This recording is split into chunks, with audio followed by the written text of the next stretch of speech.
Szervusztok, sziasztok! Gyimesi Laci vagyok, a Mystic Nails Hungary Kft-nek az ügyvezetője. És hát ezen a félig derűs, borús péntek délutánon azért vagyunk most itt, Dáviddal egyetemben, akit mindjárt be fog mutatni, mert szeretnénk nektek egy kicsit mesélni hát erről a fekete dobozról itt, ami itt van köztünk és működik is, és a benne rejlő csodáról. De első körben engedjétek meg, hogy akkor bemutassam nektek Dávidot.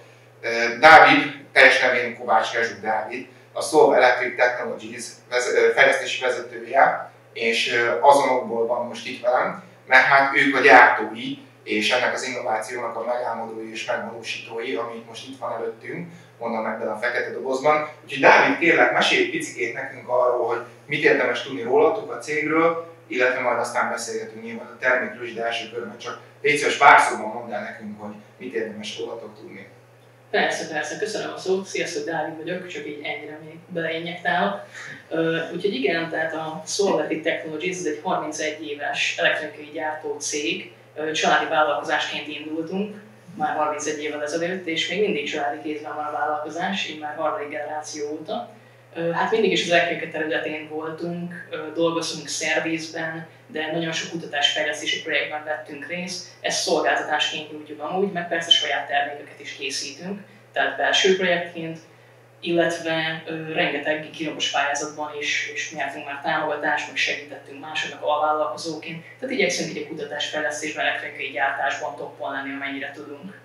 Hát ami nekem nagyon szimpatikus már így első blikre, és amikor találkoztunk, akkor is az volt, hogy ti is családi cég vagytok, hát ugye mi is családi cég vagyunk. Ráadásul szintén szegediek, úgyhogy több számon kötődünk egymáshoz, sokkal több, mint ahogy gondolnánk.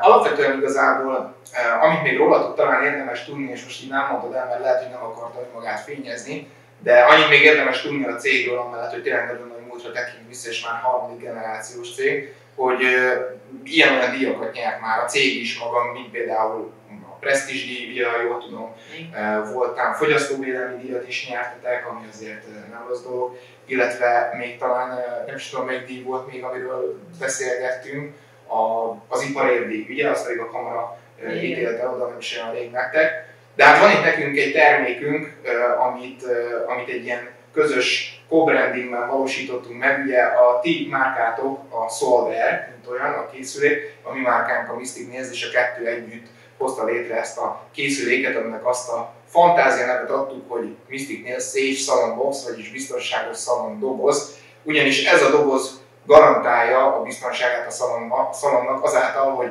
fertőtleníti a levegőt. Hát amikor először erről beszélgettünk, és amikor találkoztunk, és mondta Dávid nekem, hogy ti ilyen innovációt dolgoztok, én így minimum hitetlenkedtem, hogy most mi az, hogy fertőtleníti a levegőt.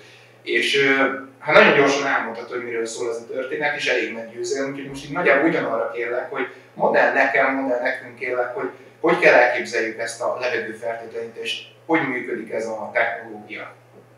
Hát alapvetően nálunk ebben a készülékben a hátoldalon van 2 darab ventilátor, ez gondoskodik a megfelelő légáramlatról, de ez körülbelül ennyi szerepet vesz ki, mint az egész folyamatból, tehát ennek csupán annyi szerepe van, hogy a levegőt átjuttassa a készüléken.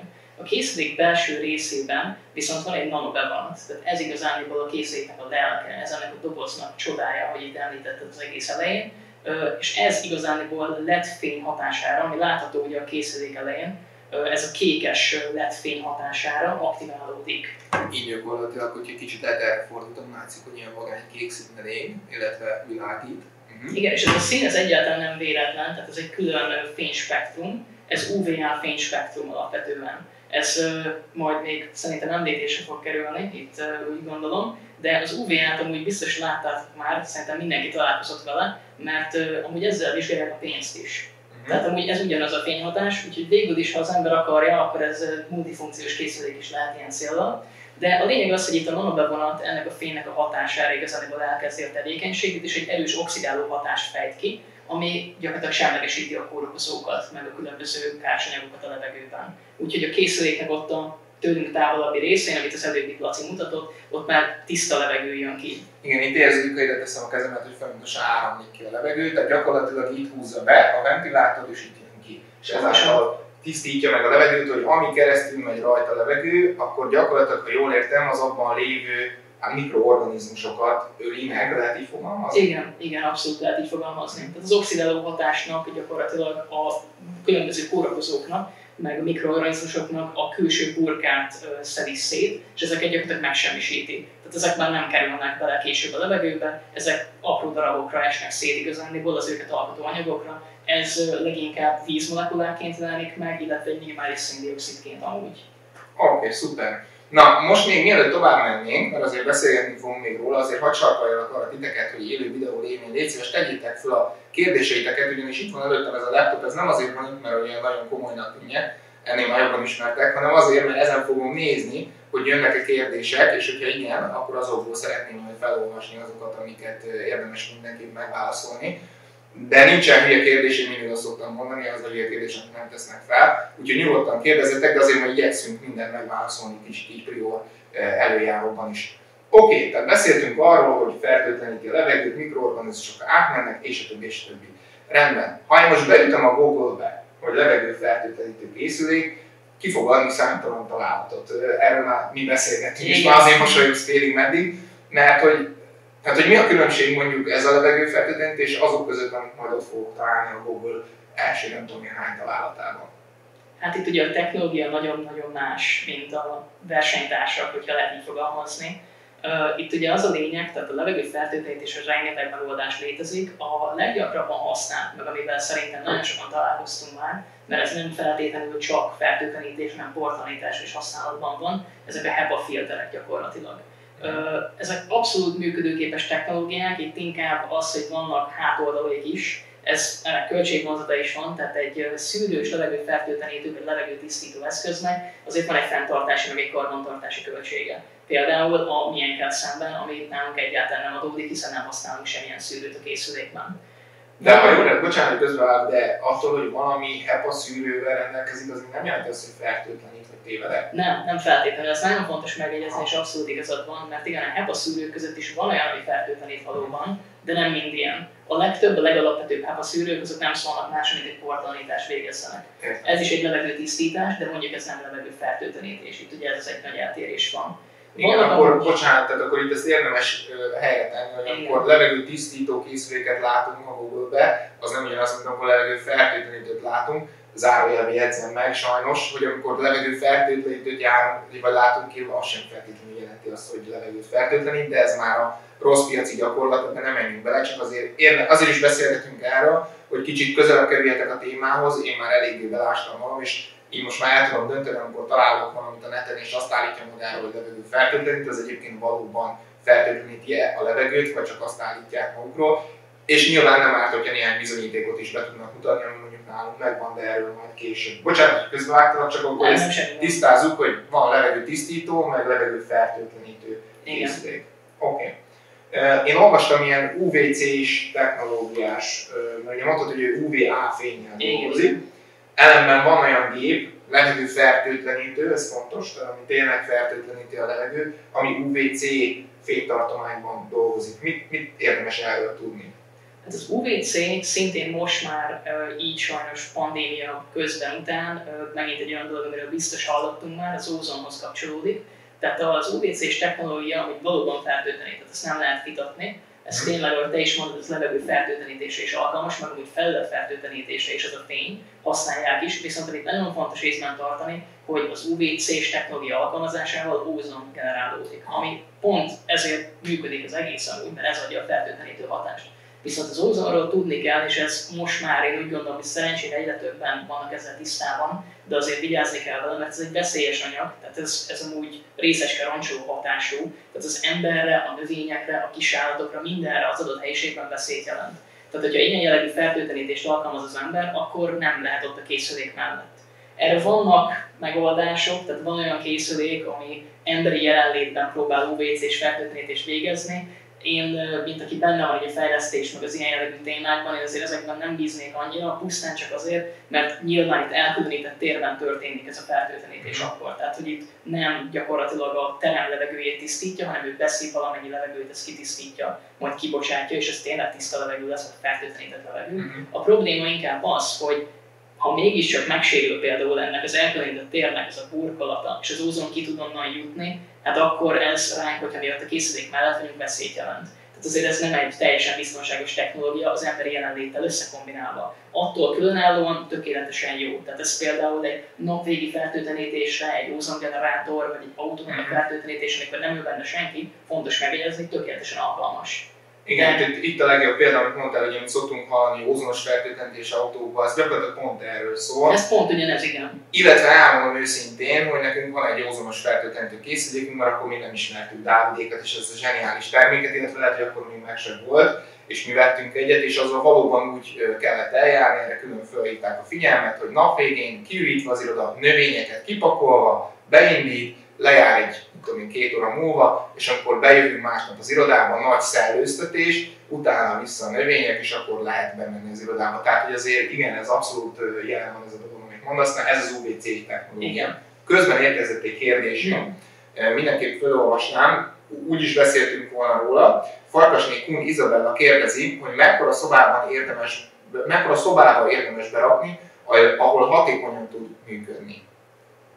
Körülbelül ez a 20-30 négyzetméter alapterületű helység igazániból ennek az alkalmas. Ez az ilyen átlag belmagassággal, tehát ez 2,8 méteres belmagassággal. Ez leginkább azért van, mert itt ugye a készülék méretéből adódóan van egy kapacitása, hogy mennyi levegőt tud megmozgatni. Tehát ez a légfolyam alapján igazániból ezt képes nyújtani.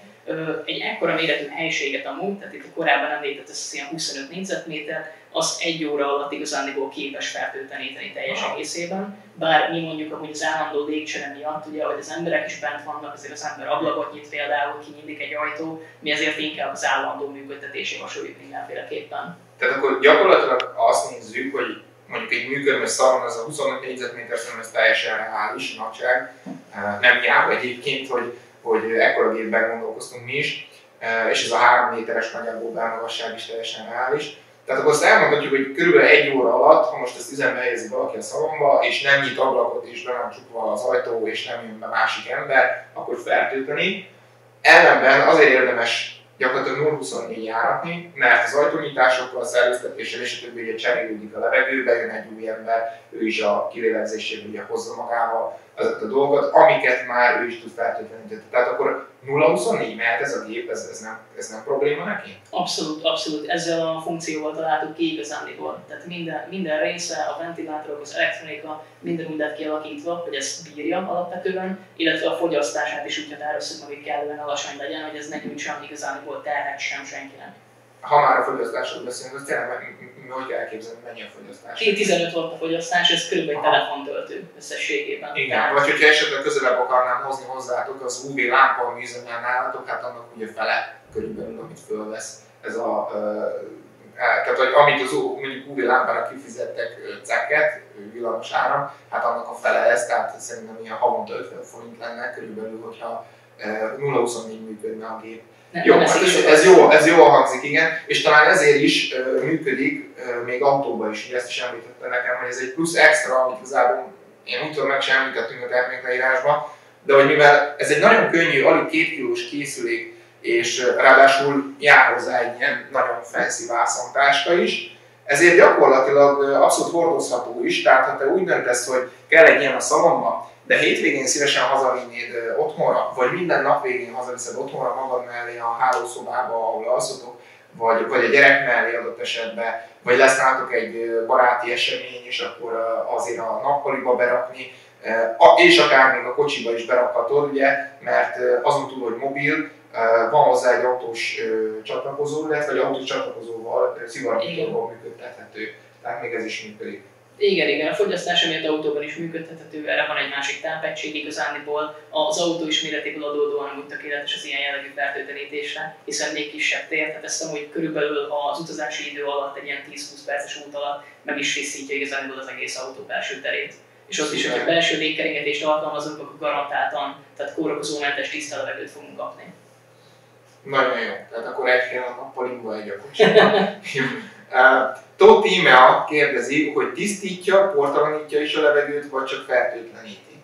Nem, itt ugye említették is a különbséget, hogy a HEPA filter általában az, ami portlanít, és van amúgy más portlanító, meg légtisztító technológia is, de ez a legelterjedtebb. A mi készülékünk HEPA filtereket nem alkalmaz, tehát ez portlanítani nem portlanít. Itt ténylegesen kórokozókról, mikroorganizmusokról van szó, amiket mi ugye semlegesítünk, tehát légfertőtlenítést végzünk alapvetően, illetve kellemetlen szagokat tudunk még semlegesíteni a jelenlegi technológiával, viszont ugye ennek az az előnye, lehet hátrányok felfogni, hogy a porral nem kezdünk semmit, de az előnye pedig ugye az, hogy nincsen igazán fenntartási, illetve karbantartási költség, meg hát azt azért hozzá kell tenni, nem termelünk szemetet. Tehát ez egy sokkal környezetbarátabb megoldás, mint mondjuk egy szűrős légtisztító készülék. Ahol azért időre pont a por miatt cserélni kell. Igen. Viszont ha jól tudom, hogy bár a port nem szűri meg, de talán a pollent igen. A pollent igen, a pollen a részecske méretből. Illetve nem megszűri, hanem azt is gyakorlatilag semlegesíti, igen, a pollen töredékeket is semlegesíti, úgyhogy igen, allergiások számára is érdekes lehet, és amúgy a szagmolekulákat is igazából ezért semlegesíti, mert itt egy részecske méret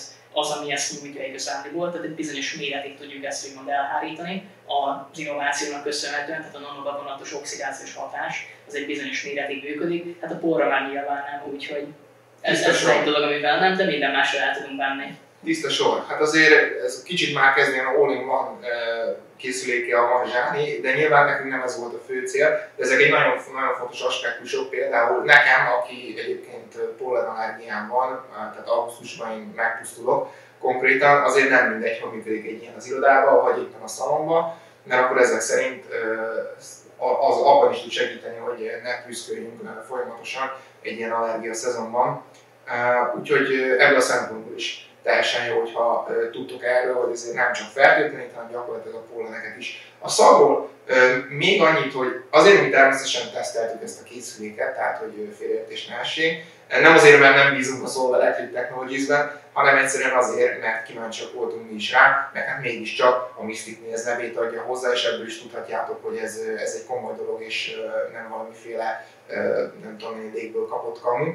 Tehát, hogy teszteltük, és azért azt tapasztaltuk, hogy mondjuk amikor liquidet használnak a szalomba, azt a szagot nem semlegesítik. Ugyanis a liquid az alapvetően nem természetes vagy naturális, hogy mondjam, egy szagmolekula, hanem az valami szintetikus történet. Tehát amikor azt mondjuk, hogy semlegesítő szagot, akkor mondjuk olyan kell gondolni, hogy mondjuk ha ti kutyabarát szalon vagytok, és jellemzően bejárnak kutyusok, akkor ugye nekik van egy jellegzetes nyilván kutyaszaguk, vagy illatuk, attól függ, hogy fogalmazunk, és például azt képes semlegesíteni, vagy mondjuk ételszagot. Tehát ilyesmit kell ugye akkor elképzelni. Igen, itt hogyha abszolút tudományosan pontosak akarunk lenni, akkor a szerves anyagokból származó szagokat képes semlegesíteni. Tehát itt így gyakorlatilag igen, még esetleg az ilyen konyhagőz az, ami például ebbe belefér, meg bele tartozik, ugye alapvetően, bár ott is ugye az olaj használatától. Van, aki szerintem tud úgy főzni, hogy kell odaégett valamit, hogy az egy darabig úgymond érezhető marad, még egy ilyen készülék jelenlétében is. Itt volt szerencsém sajnos ilyen emberrel találkozni. Értem. Jó, na mindegy, alapvetően egyébként nyilván nem a szagtalanító része, illetve a pollen semlegesítő része az, ami miatt mi letettük a voksunkat emellett a készülék mellett, de ezek ugyanolyan funkciók, amikről érdemes tudni és beszélni, de nem hiába egyébként nem tettük bele a leírásba, mert nem ezen van a fő fókusz, hanem ténylegesen a fertőtlenítő hatásán, ami ráadásul igazolt is, és majd erről kérlek Dávid még mesél nekünk, de előtte jött még egy kérdés, illetve 2 kérdés, azokat megválaszoljuk, és akkor utána beszéljünk arról, hogy tényleg honnan tudhatom, hogy ez tényleg fertőtlenít. Már most itt ülünk, tök jó, egyébként érezhetően ilyen friss levegő, ilyen hegyi levegő illat van, ha lehet ezt így fogalmazni, mert már jár itt egy órája a tárgyalóban, de hogy tényleg honnan tudom, hogy fertőtlenít, jó? De először akkor a 2 kérdés, Erdélyi Katalin kérdezi, hogyan tartjuk tisztán magát a készüléket, van benne olyan alkatrész, amit időközönként cserélni, karban tartani kell?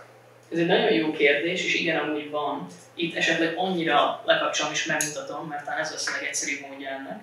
Tehát a készülék hátulján ugye említettem a ventilátorokat. És ezeknek a ventilátoroknak van egy ilyen szivacs, védő szivacsa igazándiból, aminek pont ez a célja, hogy azt a minimális pormennyiséget felfogja, ami az elektronikát zavarhatja. Tehát ez csak és kizárólag ezért van itt, de ez amúgy cserélhető, tehát ez tisztítható, és igazából egy egyszerű mozdulattal itt ki lehet nyitni.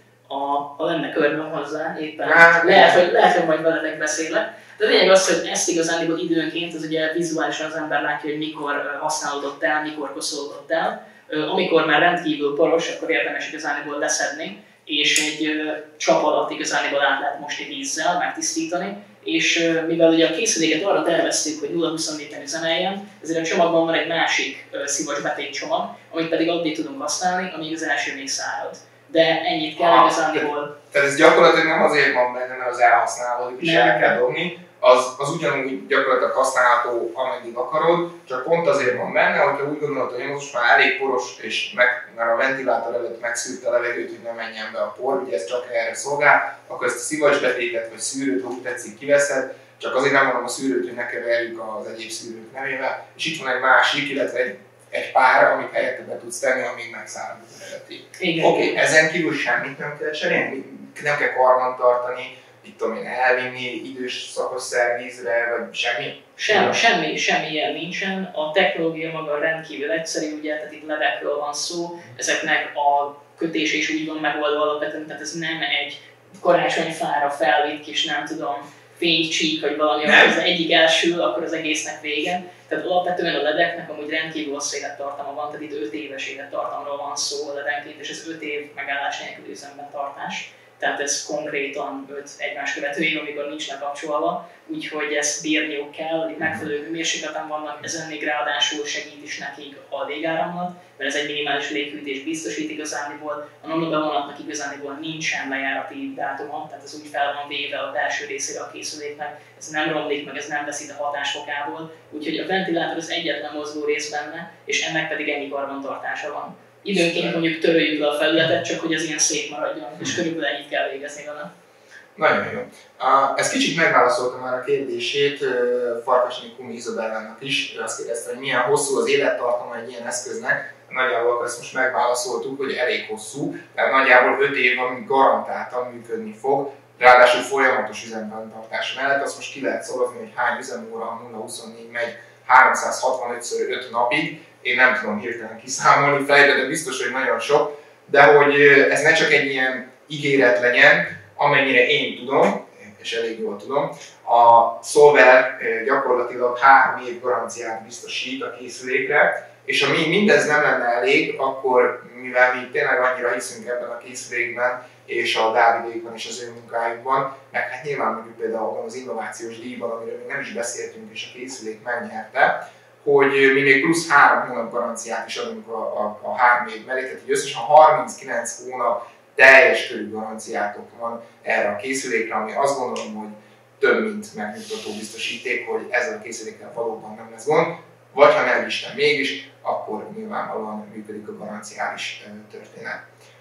És akkor, ha már ugye 2 kérdés volt, egy 2 dolog jött szóba, az egy az innovációs díj, amiről majd beszélünk, hogy mégis mit kell erről tudni és hogy nyert meg a készülék. De akkor még visszakanyarodva az előző kérdésemre, hogy, és akkor megint én vagyok ez a rossz zsaru, hogy értem én Dávid, hogy fertőtlenítő levegőt, tényleg tök jó működik, hallom, hogy megy, de honnan tudom, hogy tényleg fertőtlenítő, hogy tudsz valamit adni a kezembe, ami azt mondta, hogy nézd Laci, itt vannak a jegyzőkönyvek, nem tudom én, laborkimutatás, milyen dolgokat csináltatok, milyen teszteket végeztetek el ezzel a géppel? Rengeteg tesztet végeztünk különböző akkreditált laboratóriumokkal, így gyakorlatilag az antibakteriális hatásra nézve, de megnéztük, hogy gombaspóra ellen is a készülékből kijövő levegőminőség és ellenőrzésre kerül, és ezeket mind különböző laboratóriumok végezték. Itt például az STL-vel dolgoztunk együtt többek között, illetve a Magyar Tudományos Akadémiának az egyik professzorával.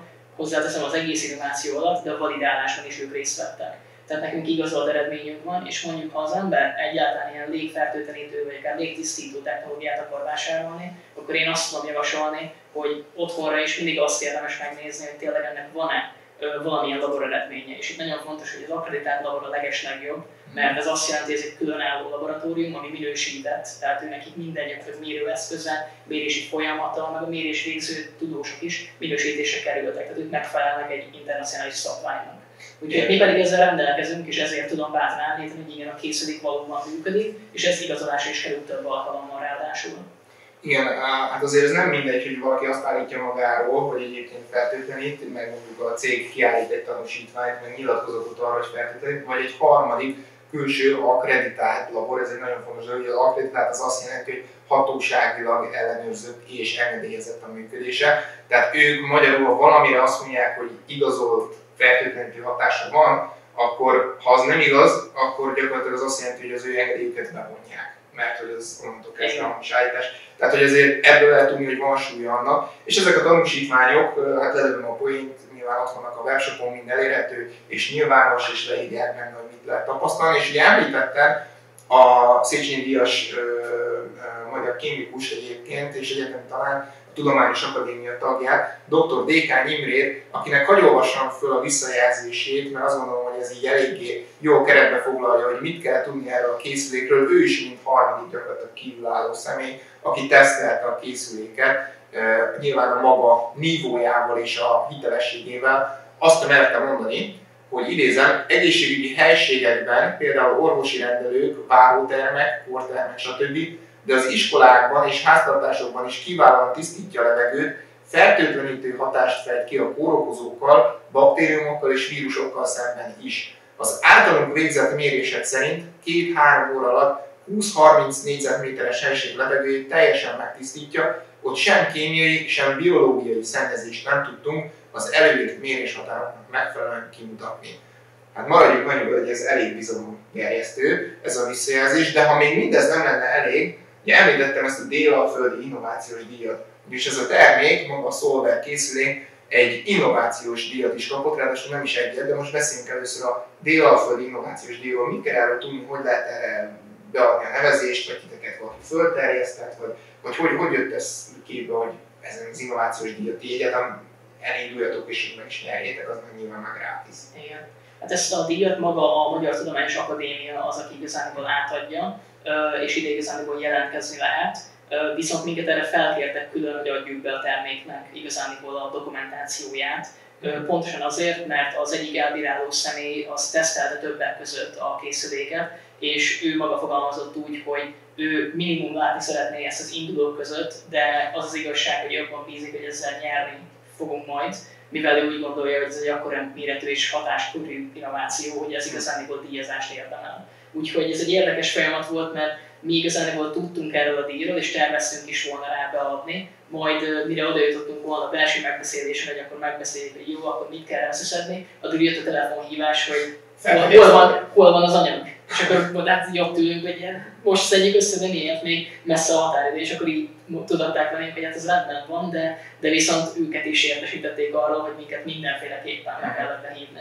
Úgyhogy sikerült is elnyernünk. És ráadásul, még itt ne is álljunk meg, mert ha jól tudom, ez kb. Ilyen futótűzként terjedt ez a hír, és ugyanígy előterjesztettek titeket, vagy fölkértek, hogy pályázatok a Magyar Innovációs Nagydíjra, jól mondom? Igen, ott is indultunk, és erről is van papírunk, hogy gyakorlatilag indultunk ezen a mezőn, és itt pont ez történt, hogy onnan, tehát oda pedig a Dél-Alföldi Innovációs Nagydíjról terjesztettek minket tovább, hogy ha már ide indultunk, akkor ide is mindenféleképpen be kéne adni. Igen, és amennyire én tudom, most az országos esélyben a kategóriátokban valaki más vitte az első helyezetnek jár díjat, és több helyezetnek nem adnak díjat ezen a díjazáson, de ez nem jelenti azt nyilvánvalóan, hogy ez a készülék nem érdemelt volna díjat, csak hát nagyon szoros és bő volt a mezőny. Tehát gratulálunk ezúton is ehhez, és nagy büszkeség, nem is kell mondjam, hogy egy ilyen többszörös díjnyertes termékkel tud a Mysticnél kooperálni. És ráadásul még van azért egy másik innovációs díjunk is, vagy egy innovációs verseny, ahol a második helyezetet sikerült teljesíteni, ez pedig a jól tudom, a Tungsram által életre hívott egy innovációs verseny. Ez is nagyon-nagyon gratulálunk. Azért azt gondolom, hogy ezek mind-mind olyan bizonyítékos visszajelzések, amik hát pontosan azokat a dolgokat támasztják alá, hogy nem mindegy, hogy mit olvas egy termékről az ember, és mi az a bizonyíték, amit oda tudnak tenni elő, hogy egyébként ez tényleg működik, és talán itt van az óriási különbség, mondjuk például, ami árban is megjelenik, bizonyos állítólag levegőfertőtlenítő és ténylegesen levegőfertőtlenítő készülék között. Na de akkor nézzünk vissza gyorsan a kérdésekre. Volt itt egy kérdés, igen, menet közben csatlakoztunk. Mehet úgy, hogy jelen vagyok a szalomban? Igen, és közben már válaszoltak is neki, hogy 0-24-ben mehet, itt nincs károsanyag kibocsátás, nem ozonnal működik, nem ozontermeléssel. Ez az egyik legfőbb előnye ennek a terméknek. Sőt, gyakorlatilag, ha így nézzük, a legjobb az, ha itt van. Igaz? Tehát, hogy ez a legoptimálisabb. Tehát, hogyha mondjuk jön a vendég, és te az asztal egyik oldalán, ő a másik oldalán, magad mellé az asztalra, vagy oda magad mellé az asztal mellé le tudod helyezni, az a legjobb, mert gyakorlatilag közvetlen közelében vagy a megtisztított levegőnek, bár átforgatja az egész szoba meg helység levegőjét, de nyilvánvalóan, ha te pont ott ülsz, akkor te koncentráltan mindig a tisztított levegőt kapod. Úgyhogy ebből a szempontból kimondta ajánlott közelülni a készülékhez. Igen. És azt említetted, hogy ez igazándiból többek között az egyik innovációja ennek a technológiának. Tehát itt ugye van olyan fertőtlenítő eszköz, hogy például vegyi anyagot kell adagolni, ezt is akár rendszeresen, nyilván ennek is akkor van költségvonzata, azt meg kell vásárolni. Itt nagyon fontos ezt megjegyezni, hogy ezzel nagyon sok készülék játszik, hogy például maga az alapeszköz olcsó, de ami hiányzik beled, legyen az például a szűrő, vagy például a fertőtlenítő anyag, az viszont rendkívül drága. Ezt a nyomtatóknál is tapasztalja az ember, hogy igazán a fenntartása az, ami általában drágább, mint igazán megvásárolni. Hát nálunk ez ugye nincsen, mivel a technológia működik alapvetően, tehát itt a LED-fény hatására a nanobevonat végzi a dolgát, ehhez nem kell nekünk semmit hozzátenni. Úgyhogy igen, tehát nem kerül kibocsátásra semmilyen vegyi anyag, semmilyen ózon nem kell a készüléknek a folyamán. Úgyhogy ott lehetünk mellette, nem tud bennünk kárt tenni, épp ellenkezőleg ugye pont jót tesz nekünk, hogyha a friss és tiszta levegő mellett ott vagyunk. Igen, az elég jelentős, hogy mondjam, érvelés, mert azért ezt én is tapasztalom sokszor, hogy az ember bele tud ebbe futni, hogy egy viszonylag olcsó vagy kedvező áru terméket talál, és pont úgy, hogy mondottam, mondjuk valami alkatrész, vagy jellemzően olyan dolog, ami egyébként így is úgy is cserélésre kell, hogy kerüljön benne, az viszont fel van árazva, és akkor ilyenkor szokott az lenni, hogy még ilyen kompatibilitási problémák is vannak, hogy tehát gyakorlatilag csak a gyártótól tudod megvenni, és csak azt, mert hogy egyébként más nem jó vele. Úgyhogy ebben az esetben ilyen nem kell számolni, ez sem egy utolsó szempont valóban, mert ugye klasszikusan azt hiszem az UVC fénysugárral dolgozó gépeknél, készülékeknél is például magát az izzót, vagy ezt a fényegységet is, amikor cserélni kell, az egy elég költséges dolog.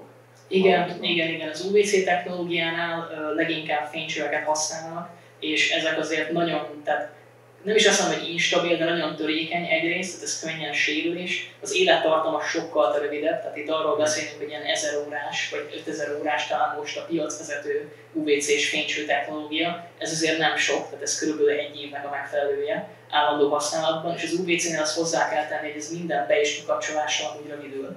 Tehát ő nagyon nem szereti igazándiból itt az üzemi hőmérséklet az, ami más. Tehát őt, hogyha gyakorlatilag gyakrabban kapcsoljuk be és ki, akkor már konkrét órákat leszívjuk az élettartamból. És igen, az ilyen készülékek többségénél magát ezt a fénycsövet, ezt valamilyen módon, vagy valamivel együtt beleépítve, tehát egy ilyen reaktornak, valami másnak elkeresztelt dologként, ezt árusítják cserealkatrészként, mivel igen, ezt az ember cserélni fogja használat közben, valószínűleg jó sokszor.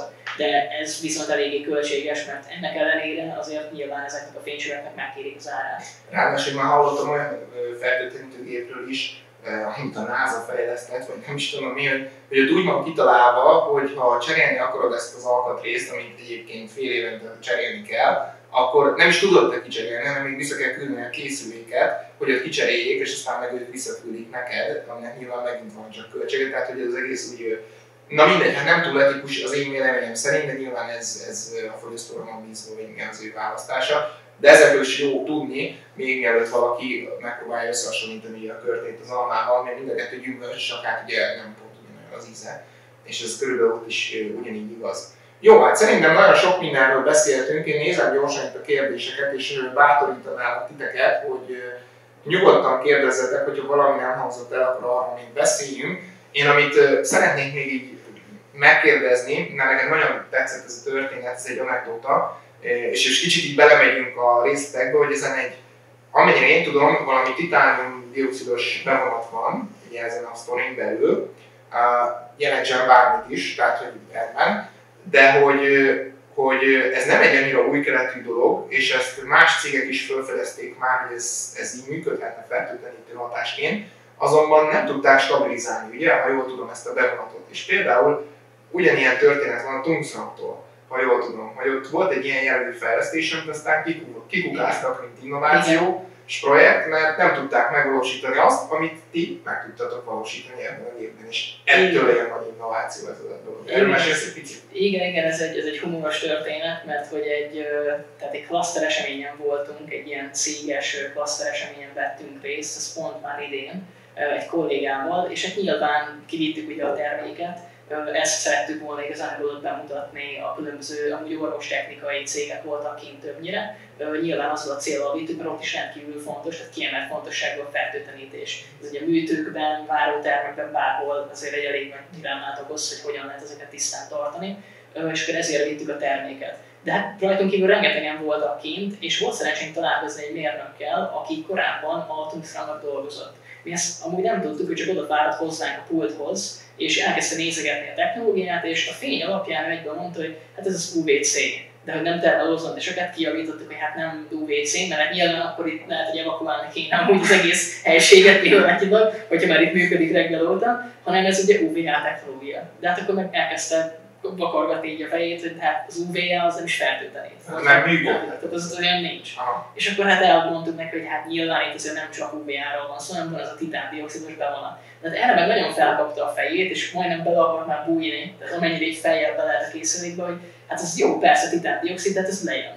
Tehát, hogy itt akkor hol van ebben a csere lehetőség, ki kell bontani az egész fényházat. És akkor ismertetnünk kellett neki, hogy nem, nálunk ugye ez rendesen fixálásra került a készülék belső felületére, ugyanis azt tudni kell, hogy a titándioxid, mint fertőtlenítésre alkalmas anyag, az körülbelül a 80-as évek óta egy ilyen kutatásnak a tárgya, ez Koreában indult, és amúgy tényleg a NASA is ezt később felvette. Legjobb tudomásom szerint a nemzetközi űrállomáson is amúgy alkalmaznak titándioxidot, ilyen felület tisztításra, mert erre is alkalmas. Vannak is amúgy ilyen cégek, akiknek ez a portfóliója, hogy helységeket például felületkezelnek, pont azért, hogy a felületeknek az asztal, kilincsek eltaszítják az ilyen részecskéket. Viszont itt a probléma az az, hogy ez a bevonat, ez igazándiból leszedhető. Tehát mint ahogy bármit felfújok igazándiból egy felületre, egy tisztítószert, ezt el tudom mozdítani az ujjaimmal. Ez nem egy időtálló valami. És nekünk az innovációnak az egyik része az igazándiból, hogy egy olyan vázlatát tudtuk elkészíteni ennek a titándioxid bevonatnak, ami fixálható a felületekre. Tehát nálunk nem adódik ez a probléma, a légmozgás ellenére igazándiból ez hozzá van tapadva kellő módon a belső felülethez, tehát ebből nem jönne semmi. Erre is amúgy van tanúsításunk, ugye említettem a légminőség vizsgálatokat, ebben azt is néztük, hogy a belső bevonatból jut-e ki bármi a készüléknek úgymond az output részéről, és ezt is igazolták, hogy nem, tehát nincsen lemorzsolódás az üzemi folyamatok során, ami nagyon fontos, mert azért a titándioxid szintén egy olyan anyag, ami veszélyes lehet az ember számára, hogyha elfogyasztja, a szervezetbe bekerül. Ezt színezékként úgy alkalmazták egy darabig, most már EU miatt, az EU-s jogszabályok miatt ez nem lesz a továbbiakban, ezt ilyen fehér színezékként használták különböző ételanyagokban. Nálunk ezért is vizsgáltuk meg, hogy kiüt a készülékből bármilyen, hiszen nyilván nem ez a célunk. De ezt is igazoltuk, hogy nincs ilyen veszély igazániból, tehát teljes mértékben biztonságos a készülék. Úgyhogy, és igenis ettől a mérnöktől tudtuk meg, hogy ők amúgy a Tungsramon dolgoztak egy ilyen készüléken, és ők is rájöttek, hogy hát jó, akkor titándioxid, jó, akkor UV-fény, összerakjuk a kettőt, és az a problémájuk, hogy igazándiból, mire oda jutottak, hogy elkészült a prototípus, olyan szinten vissza kellett venniük a léghozamot a készülékben, hogy már nem volt fertőtlenítő hatása. Nem léghozam, tehát az átáramló levegőt, magyarul, hogy ne koptassa a titániumdioxidot, az annyira pici volt már, hogy nem ért semmit a készülék. Mert csak úgy volt, csak nem szívta be a levegőt, és nem tisztította meg ezáltal, csak úgy működött. Csak azt a levegőt tisztította meg, ami a közvetlen közelébe éppen hát nem is tudom, ez a passzív légmozgás által bejött. De például kültéren már nem lehetett alkalmazni, mert egy szelesebb napon sérült a bevonat, már attól is, hogyha nem volt benne ventilátor. És itt egy többfős mérnökcsapat mondta azt a tulajdon cégen belül, hogy ők ezt nem hajlandóak kiadni a kezeik közül. Tehát hogy szerintük ez nem egy fenntartható fejlesztés, ennek nincsen hatás, ez a fogyasztó számára egy vicc lenne, mert igazándiból nem csinál semmit. És a vicc egyébként, ha már itt tartunk, az, hogy van a piacon titánium-dioxid bevonatos fertőtlenítő, amiben nincs ventilátor. Igen. Tehát pont ugyanezt valósítja meg, amit most Dávid elmondott, ami ez a Tungsram nem adta a nevét, illetve a fejlesztő kollégák, mert hogy így nem ér semmit. Tehát, hogy ezért sem mindegy például az, hogy mennyire fontos az, hogy ezen van egy ventilátor. És jól tudom, ez 60 légköbmétert tud megtisztítani egy óra alatt, ugye nagyjából? Igen. Tehát egy légköbméter egy perc alatt. Igen, körülbelül igen. Ami azért elég komoly történet, és ez is egy érdekes dolog volt, amit mivel én már beleástam magam, figyelek, hogy bizonyos levegő fertőtlenítőkben hiányzik a ventilátor. Most abban a fertőtlenítőben nincs ventilátor, az nem fertőtlenít. Más kérdés egyébként tudna-e fertőtleníteni a levelet, de ha tudna, akkor sem, mivel nincs benne a ventilátor, beszívja a levegőt. Ez is egy nagyon fontos dolog. Úgyhogy igen, ez egy nagyon vicces sztori volt, és akkor gondolom, hogy elképelt, hogy ez mégiscsak működik a gyakorlatban, mert megvalósítottátok itt Szegeden. Úgyhogy ez egy nagyon-nagyon jó sztori. Na hát köszönjük szépen, én közben figyeltem, hogy van-e még kérdés, de alapvetően most nem érkezett. Viszont én a nevedben, hogyha nem probléma, föl tudom azt ajánlani, hogy akik majd később nézik meg ezt a videót, mert ugye visszanézhető lesz, nyugodtan kommenteljenek oda a kérdés szekcióba, és Dávidot majd így lehet, hogy megkérjük, hogy alkalmattán, amikor van ideje, üljön oda, és akkor válaszoljon a kérdéseket. Nyilvánvalóan mi is meg fogjuk válaszolni, mert alapvetően tökéletesen tisztában vagyunk a gépnek a tulajdonságaival és előnyeivel, de a Dávid is szerintem áll rendelkezésre, és nagyon szívesen elmondja, hogy mit érdemes róla tudni. Úgyhogy szerintem most én nagyjából így be is zárnám ezt a történetet, mert viszonylag sok mindent elmondtunk, vagy amit érdemes tudni, azt mindenképp. Amit még talán megemlítek, hogy a gép mellé ugye jár alapvetően a plusz kiegészítő szivacsbetét, ugye hogyha elmosrátok a ventilátoroknál lévő szivacsot, akkor ki lehessen cserélni, arra az időre még megszárad. Kaptok egy használati útmutatót, ez angol, német és magyar nyelven lesz egyébként elérhető, úgyhogy ha valakinek a magyar már túl könnyű, akkor esetleg olvassa angolul, vagy menjen rá németre, ezt rátok bízom, illetve kaptok majd egy matricát is, amin rajta van a Mystic Nails és a Solver logó, ugye mint a két márkának az együttműködése, mint ahogy a gépen is egyébként rajta van a Solver logó és a Mystic Nails logó, hiszen nem titkolt dolog ez, és nem hiába ül itt a Dávid a Solver logóval, a pólóján, meg a Mystic Nails-el, mert hogy büszkék vagyunk a két márka együttműködésére is. Már csak azért is, mert két szegedi cég, és két nagyon jó fejcég, de hogy a lényeg az, hogy kaptok majd egy ilyen matricát is, ahol ki lehet ragasztani a szalomba, a bejáratra, nem tudom én valóban, akár csak oda a tükörre, vagy az asztalotokra, hogy ebben a szalomban biztonságban van a vendég, mert hogy egyébként fertőtlenítik a levegőt, még pedig ez a készülék, ugye ezt már említettem, mutattam nektek, van egy ilyen vászontáska, amivel szintén lehet hordozni a dolgot. Hát ez sem mindegy, hogy nem műanyag táskát adunk, hanem vászontáskát, környezettudatossági szempontból ez egy fontos történet, és ha már itt tartunk, a környezettudatossági rész még annyira érdemes megemlíteni, hogy azért is volt nagyon szimpatikus számunkra a gép, mindazon túl, amilyen előnyös tulajdonságokat most megbeszéltünk és elmondtunk, hogy arra külön figyelmet áldoztatok, hogy környezeti szempontból ez egy kimondottan fenntartható termék legyen. Erről is tudsz még két mondatot akkor mondani, hogy ez miben is manifestálódik?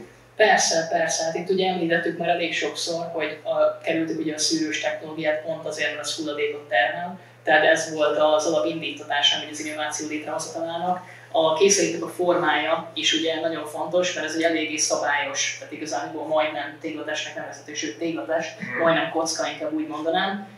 Ez megint fontos, mert a gyártás folyamán nagyon kevés veszteség keletkezik, amikor ezek létrehozásra kerülnek. És itt fontos például, hogy a burkolat, meg a készülék szinte teljes anyagában inkább fémes anyagokból készül, nem pedig műanyagból. Tehát ez mind időtálló alapvetően, ez ugye akár többször is újrahasznosítható, tehát ez nekünk is például még azóta nem létezik, olyan régóta nincs már ez a technológia, hogy ezt kellett volna alkalmazni, de nem titkolt elképzelésünk, hogy a kiöregedett, tehát valóban 5 év elteltével például a sok LED, ami megsemmisödik bent, vagy úgymond leáll, tehát amikor tényleg már a garancián túl megsérül egy ilyen készülék, akkor ez még mindig cserélhető marad. Tehát a belső rész ezt ki tudjuk cserélni, és a külső ház újrahasznosítható marad, hiszen ez egy időtálló fémház igazándiból.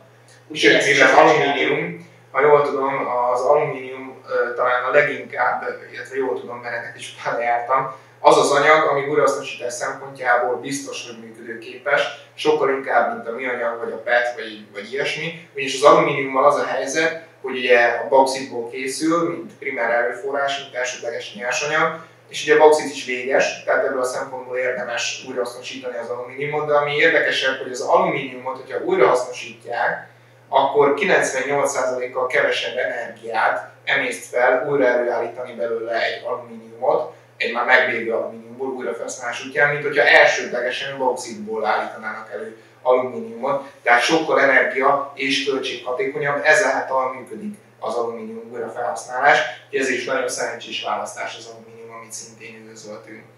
Jó, hát akkor nagyságrendileg ennyi, szerintem tényleg akkor várjuk még a kérdéseket, hogyha van esetleg mindenkit biztatunk arra, nyugodtan tegye föl.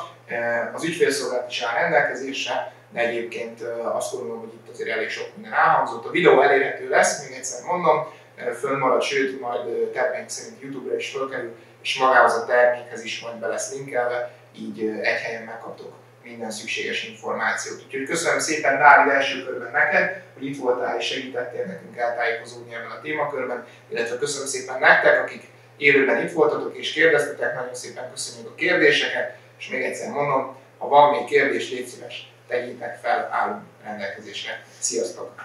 Sziasztok!